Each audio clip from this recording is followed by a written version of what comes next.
तो continuity differentiability पढ़ने के पहले, क्योंकि इस चैप्टर की लैंग्वेज लिमिट्स हैवीली लिमिट्स उसमें इन्वॉल्व होगा, इस वजह से हमें थोड़ा सा लिमिट्स का रिवीजन करना है। अब लिमिट्स पढ़ाई नहीं जा रही है, जस्ट एक ब्रीफ टचअप किया जा रहा है। तो क्योंकि कंटिन्यूटी अगर समझनी है तो जो उसकी है ना बातचीत की भाषा होगी वो हैवीली लिमिट्स इन्वॉल्व उसमें रहेगी। इस वजह से हमें थोड़ा सा लिमिट्स का बेसिक एक रिवीजन करना है। अच्छा, तो सबसे पहले तो कंटिन्यूटी पढ़ रहे हैं, है ना। तो देखो, सबसे पहले कंटिन्यूटी की डेफिनेशन में ही लिमिट्स इन्वॉल्व है। तो सबसे पहले कंटिन्यूटी की डेफिनेशन एक बार देख लेते हैं। मामला है कैसा, अगर किसी फंक्शन के किसी पॉइंट पर मान लेते हैं, अगर तुम कंटिन्यूटी अगर डिस्कस कर रहे हो, है ना, तो जिस पॉइंट पर हम लोग कह रहे हैं कि फंक्शन कंटिन्यूअस है, उस पॉइंट पर लिमिट एग्जिस्ट करनी चाहिए। लिमिट एग्जिस्ट करने से मेरा मतलब है LHL RHL के बराबर होना चाहिए। मैथमेटिकली अगर मैं कहूँ तो ये चीज़ होल्ड करनी चाहिए कि LHL RHL के बराबर होगा। LHL का एक नोटेशन ये भी है, देखो लिखते लिखते ये चीज़ थोड़ा ध्यान देना। x को अगर हम लोग मतलब x इक्वल टू a को अगर हम लोग लेफ्ट हैंड साइड से अगर अप्रोच कर रहे हैं तो वो LHL वाली लिमिट देगा। x इक्वल टू a को अगर हम लोग राइट हैंड साइड से अगर अप्रोच कर रहे हैं तो वो हमें राइट हैंड लिमिट देगा। एनीवेज, इसमें जो लिमिट की वैल्यू आएगी तुम्हारे पास, यानी LHL से निकालो चाहे RHL से निकालो, लिमिट की जो वैल्यू आएगी वो वैल्यू तुम्हारी value of the function at that point होनी चाहिए। यानी मैथमेटिकली लिमिट की वैल्यू, है ना, ये LHL और RHL के बराबर होती है। यही चीज़, ये value of the function at that point के बराबर होनी चाहिए। इसको अगर मैं थोड़ा और विस्तार पूर्वक अगर समझा सकूं अच्छे से बेहतर, तो मामला कुछ ऐसा है ना। ग्राफिकली तुम्हें ये चीज़ बहुत बेहतर समझ में आएगी। मान लेते हैं मेरे पास एक फंक्शन है, x इसमें इंडिपेंडेंट वेरिएबल है, f ऑफ x इसमें यानी कि y मेरा डिपेंडेंट वेरिएबल है।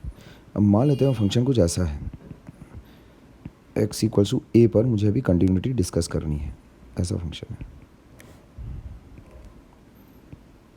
तो यहाँ तुम देख सकते हो ये L1 वाली वैल्यू है और ये L2 वाली वैल्यू है, ऐसा कुछ है मामला। अब देखो, x इक्वल टू a पर कंटिन्यूटी अगर मुझे डिस्कस करनी है तो वर्किंग रूल बहुत ही सिंपल है। L बराबर R बराबर V, ये चीज़ होल्ड करनी चाहिए for a function to be continuous at x equals to a। L का मतलब है लेफ्ट हैंड लिमिट, R का मतलब है राइट हैंड लिमिट और V का मतलब है value of the function at x equals to a। तो लेफ्ट हैंड लिमिट अगर मैं देखता हूँ, यानी देखो x इक्वल टू a है ये, तो अगर मैं यहाँ से अगर अप्रोच करना अगर शुरू करूँ लेफ़्ट साइड से, तो h मान लेते हैं बहुत ही सफिशेंटली स्मॉल पॉजिटिव क्वांटिटी है, और a माइनस एच फिर कहाँ होगा, x के पीछे होगा। तो अगर मैं ऐसा अगर कुछ लिखता हूँ, ये सब लिमिट्स में वैसे तो किया हुआ होना चाहिए एक इंसान का, पर ये थोड़ा टचअप हो जाएगा अगर वापस से, तो कोई बुरी बात नहीं है। तो यहाँ तुम देख सकते हो ये जो चीज़ है मेरे पास, ये x इक्वल टू a का लेफ़्ट साइड है। ये जो चीज़ होगी मेरे पास, है ना, x इक्वल टू a का लेफ़्ट साइड है ये। अब h जैसे जैसे जीरो की तरफ जाएगा वैसे वैसे a माइनस एच ए की तरफ जाएगा, जैसे जैसे h जीरो की तरफ जाएगा वैसे वैसे a माइनस एच जो है वो a की तरफ जाएगा। तो अब मैं, है ना, ये f of a minus H होगा। अब मैं अगर इसकी वैल्यू अगर निकालना चाहता हूँ ग्राफिकली, अगर तुम देखो तो मामला कुछ ऐसा है, जैसे जैसे h ज़ीरो की तरफ जाएगा वैसे वैसे a माइनस एच तुम्हारा a की तरफ जाएगा। तो ये देखो, इनिशियली अपने पास इनिशियली मान लेते तुम यहाँ पर हो, तो वैल्यू देखो फंक्शन की ये आ रही है। फिर मान लेते तुम थोड़ा और आगे गए, क्योंकि जैसे जैसे h ज़ीरो की तरफ जाएगा, h जैसे जैसे ज़ीरो की तरफ जाएगा वैसे वैसे x a की तरफ जाएगा, है ना, वैसे वैसे ये वाली जो वैल्यू है ये a माइनस एच, ये a की तरफ जाएगी। तो देखो तुम a की तरफ बढ़ रहे हो धीरे धीरे, जैसे जैसे तुम a की तरफ बढ़ रहे हो लेफ़्ट साइड से, वैसे वैसे देखो फंक्शन किस चीज़ को टेंड कर रहा है, वो टेंड कर रहा है L1 को, that is your left hand limit. अब मान लेते हैं तुम x इक्वल टू a के राइट साइड पर हो, जैसे यहाँ पर हो तुम, है ना। अब अगर तुम यहाँ पर हो तो मैं ऐसा कहूँगा कि तुम a प्लस एच पर हो, और जैसे जैसे h 0 की तरफ जा रहा है a प्लस एच a की तरफ जा रहा है। तो अगर मैं देखना चाहूँ कि जो फंक्शन है वो किस तरफ टेंड कर रहा है, जैसे जैसे h a की तरफ, जैसे जैसे h 0 की तरफ जा रहा है, वैसे वैसे f of a plus H किसकी तरफ जा रहा है।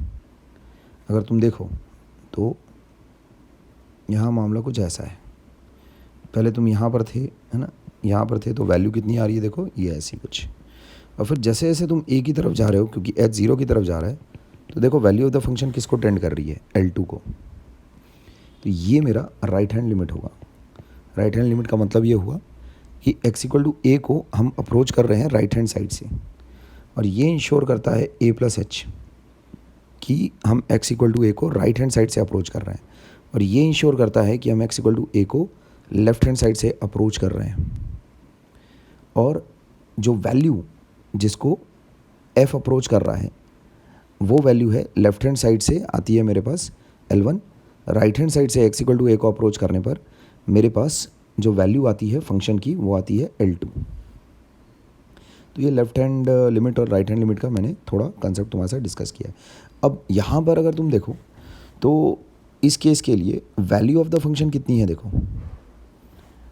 f ऑफ a अगर कोई मुझसे पूछे तो मैं कहूँगा L2 है, क्योंकि यहाँ से ओपन जो तुम्हारे पास होल है, यहाँ से तो कोई वैल्यू मिल नहीं रही है अपने को, फंक्शन कभी L1 वैल्यू ले नहीं सकता, ध्यान रखना। तो x इक्वल टू a पर जो वैल्यू हमें मिल रही है फंक्शन की, दैट इज़ L2, है ना। अच्छा, तो यहाँ तुम देख सकते हो पहली बात तो लिमिट ही एग्जिस्ट नहीं कर रही है, क्योंकि left hand limit is not equal to right hand limit, है ना। तो हम ये कहेंगे कि limit does not exist, hence the function is not continuous at x equal to a। Limit does not exist at x equal to a, therefore the function is not continuous।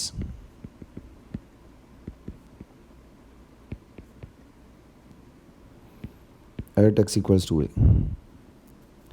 अच्छा, मान लेते हैं अगर फंक्शन कंटिन्यूअस है भी, ऐसा कुछ है मान लेते हैं, उसी सेम ग्राफ में अगर थोड़ी सी अगर मैं तब्दीली करूं, let's say the function is continuous at x equals to a। तुम देख सकते हो x इक्वल टू a को अगर मैं राइट हैंड साइड से अप्रोच करता हूं, है ना, राइट हैंड साइड से अगर मैं अप्रोच करता हूँ, देख सकते हो तुम राइट हैंड साइड से अप्रोच करने पर भी जो लिमिट की वैल्यू आ रही है that is coming out to be L। और अगर मैं मान लेते हैं x को लेफ्ट हैंड साइड से अगर अप्रोच करता हूँ तो भी जो वैल्यू आ रही है that is coming out to be L। तो यहाँ पर LHL और RHL तो बराबर हैं, इस स्थिति में LHL और RHL बराबर हैं, यानी लिमिट तो एग्जिस्ट करती है at x equals to a। Limit exist and is equal to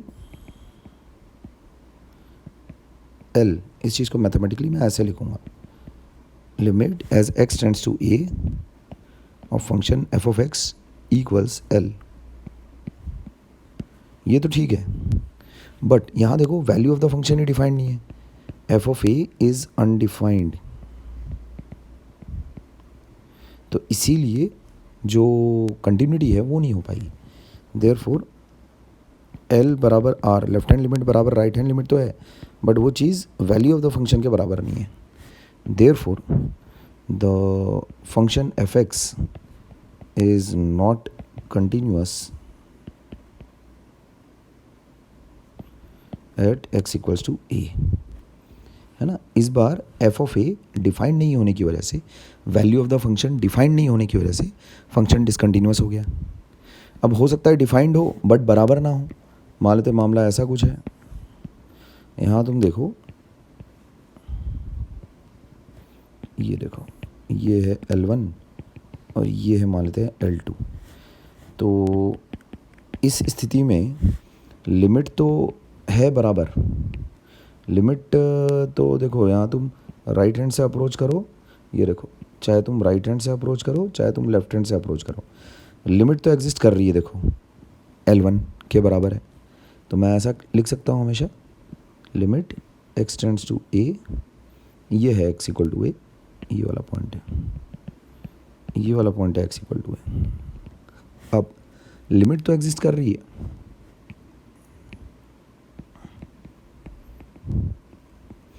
but दिक्कत यहाँ पर कैसी है, एफ ऑफ ए क्या एल के बराबर आ रहा है क्या, नहीं, वो L1 के बराबर नहीं आ रहा है, L2 के बराबर आ रहा है।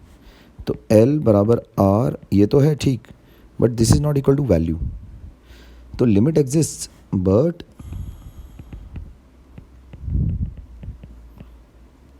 Is not equal to value of the function at x equals to a, है ना। Therefore the function f of x is not continuous at x equals to a। अच्छा, तो कब भाई कंटिन्यूस होगा कब, यहाँ देखो, इसमें अगर मामला ऐसा कुछ है कि x इक्वल टू ए पर लिमिट भी वही है l, है ना, सेम लिमिट भी है, मतलब LHL और RHL सेम है इक्वल टू l, और वैल्यू ऑफ द फंक्शन भी वही है, ये ऐसा वैल्यू ऑफ द फंक्शन भी वही है, तब हम ये कहेंगे कि x इक्वल्स टू ए पर function is continuous. F X is continuous at x equals to A as left hand limit बराबर राइट हैंड लिमिट बराबर value of the function at x equal to A. अच्छा, इसमें एक बात का और ध्यान रखना, इसको मत मान लेना कि ये कंटिन्यूस है, जो लिमिट होनी चाहिए वो फाइनाइट होनी चाहिए, है ना। जैसे अब ये केस है, मान लेते हैं x इक्वल टू ए पर लेट से LHL RHL दोनों इन्फाइनाइट आ रहा है, इन दोनों में से कोई एक इन्फाइनाइट आ रहा है, तो this function is not continuous, है ना। जो लिमिट वरना एग्जिस्ट ही नहीं करेगी, लिमिट एग्जिस्ट करने का मतलब ये होता है कि लिमिट मस्ट बी फाइनाइट, ऐसा नहीं इन्फाइनाइट नहीं होना चाहिए। तो this is discontinuous at x equals to ए।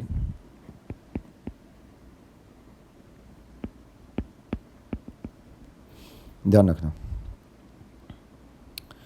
तो अगर मान लेते हैं लिमिट एग्जिस्ट करती है, ये बहुत ही इंपॉर्टेंट है, दो टाइप की डिसकंटिन्यूटी होती है, एक तो रिमूवेबल और एक नॉन रिमूवेबल।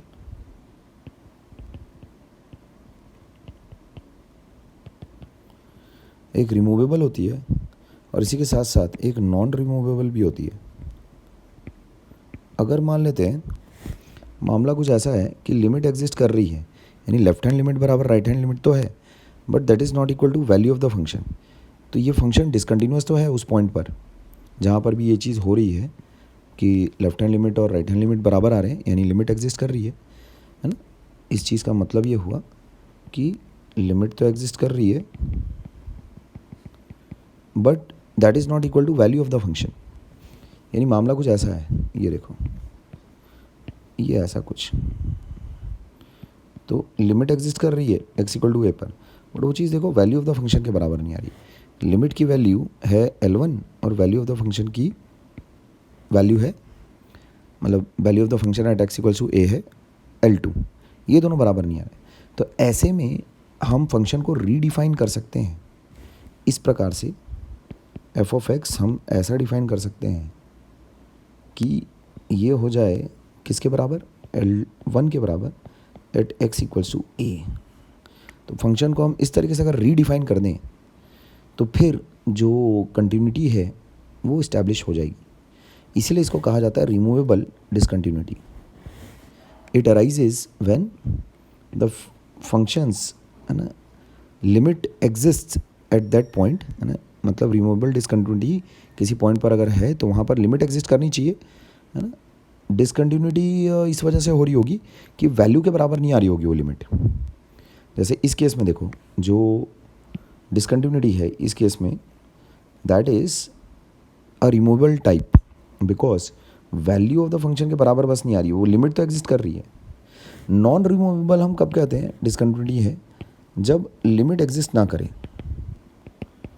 जब लिमिट एग्जिस्ट नहीं करती तब वो डिसकंटिन्यूटी हम हटा नहीं कर सकते by redefining the function. Removable का मतलब है लिमिट तो एग्जिस्ट करती है ना, तो रिमूवेबल वाली जो डिसकंटिन्यूटी है, that removable discontinuity can be removed, है ना, मतलब रिमूवेबल डिसकंटिन्यूटी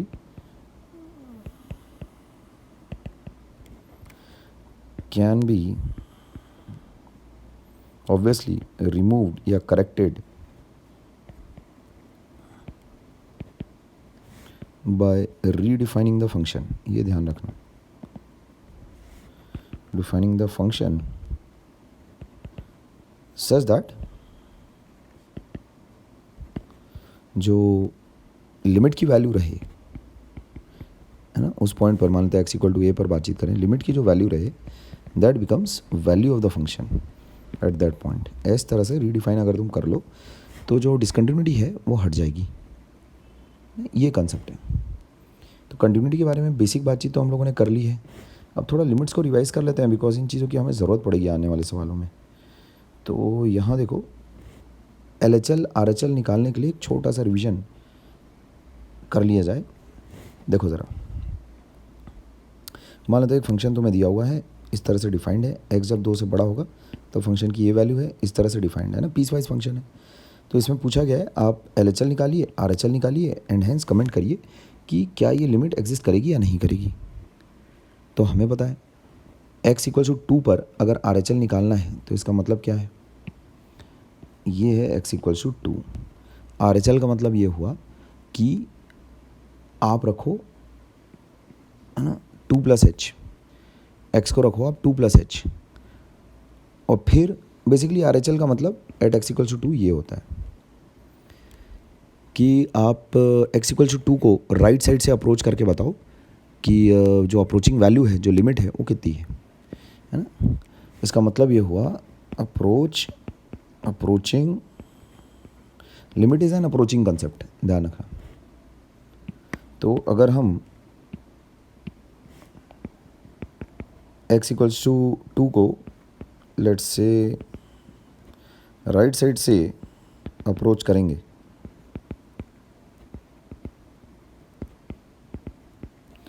तब हमारे पास लिमिट की क्या वैल्यू आई है, और वो मैंने यहाँ पर लिख दी है बराबर। यहाँ पर वही सेम चीज़ हो रही है, अगर मैं अप्रोच अगर कर रहा हूँ फ्रॉम लेफ्ट साइड,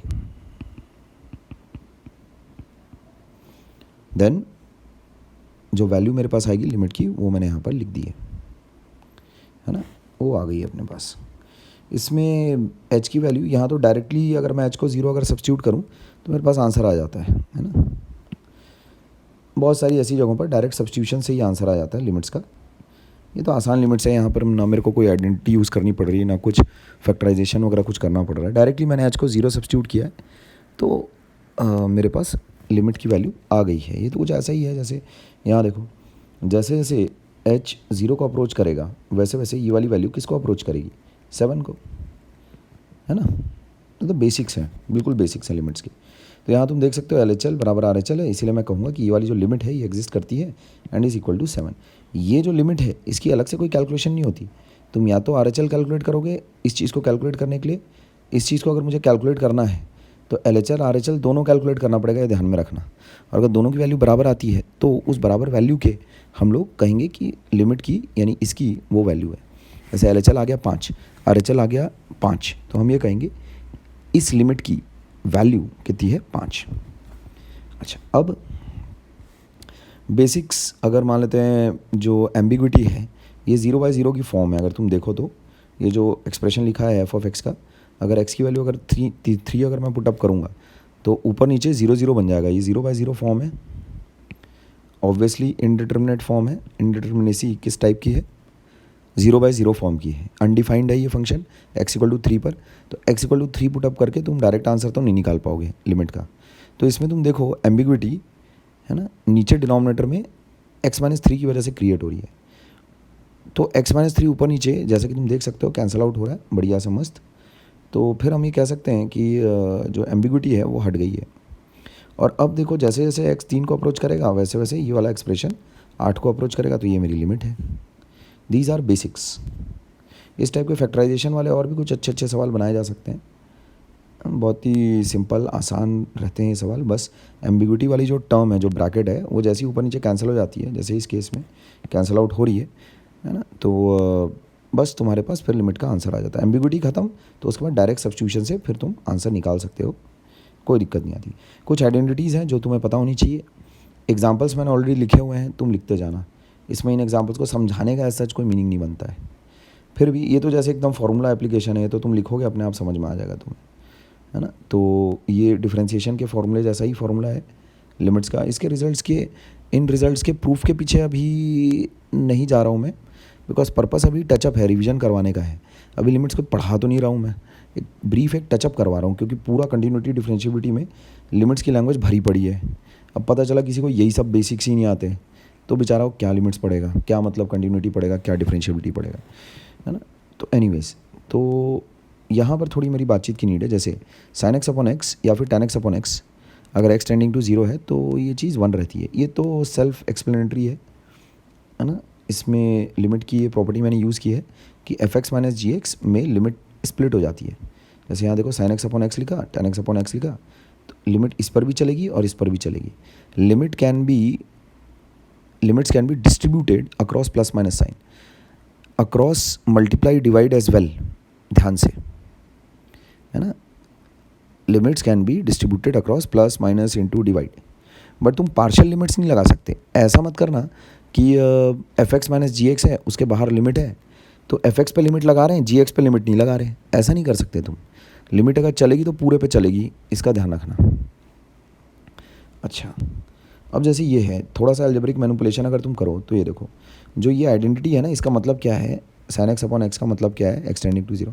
जो भी यहाँ पर है वो चीज़ अगर यहाँ पर भी अगर क्रिएट हो रही है तो इस पूरे की जो वैल्यू है वो 1 हो जाएगी। जैसे यहाँ देखो, यहाँ sin 3x है, साइन का अंदर का आर्गूमेंट देखो 3x है, तो यहाँ नीचे 3x क्रिएट करो, बस बात खत्म।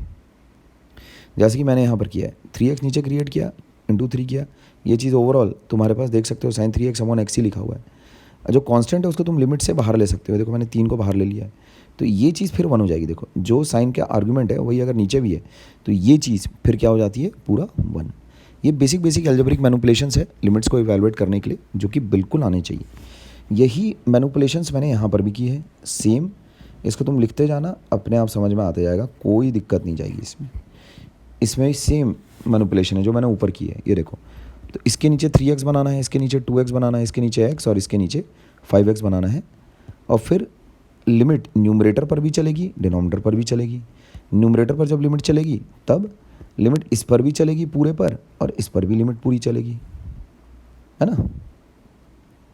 अच्छा, तुम ये काम इसमें कर सकते हो दैट x देखो ऊपर में से पूरा कॉमन निकाल के यहाँ से कैंसिल आउट कर सकते हो। ये पूरा x देखो निकल के पूरा कैंसिल आउट हो जाएगा ऊपर नीचे से। ऊपर से x कॉमन निकालो, नीचे से x कॉमन निकालो, देखो फिर ये x जो है पूरा कैंसिल आउट हो रहा है ना। मैंने बात के लिए इसको रख छोड़ा था कि बाद में ऐसा कैंसिल करके दिखाएंगे।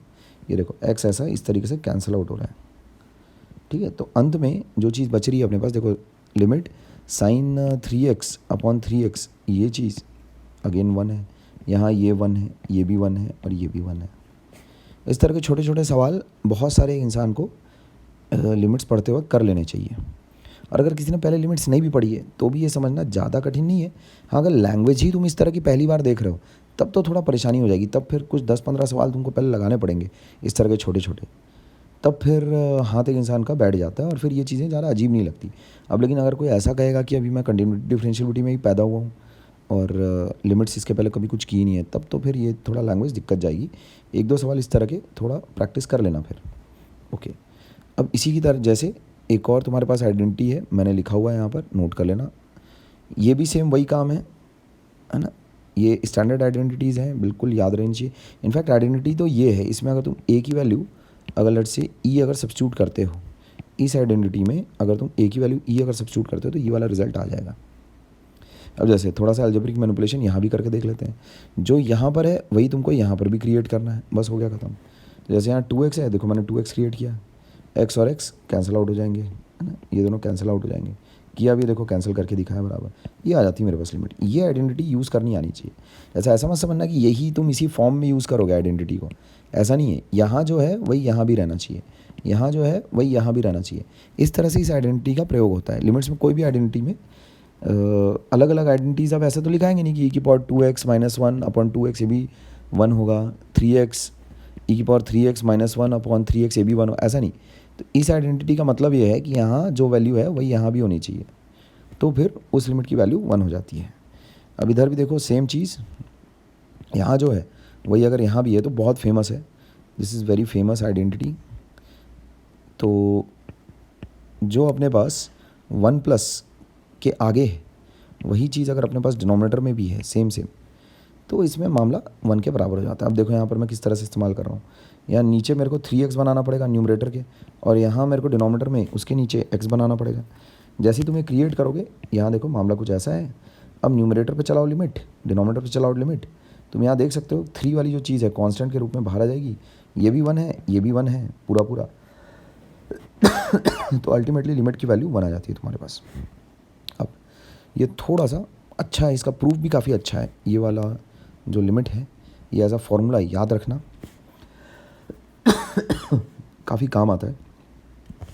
अगर तुम्हारे पास कोई ऐसी लिमिट आई जो वेरिएबल की पावर वेरिएबल है और 1 की पावर इन्फिनिटी के फॉर्म में है, जैसे यहाँ देखो, जैसे जैसे x 0 को जाएगा वैसे वैसे ये क्या बनेगा, 1 बनेगा, और जैसे जैसे x 0 को जाएगा ये 1/x क्या बनेगा, इन्फिनिटी को बनेगा।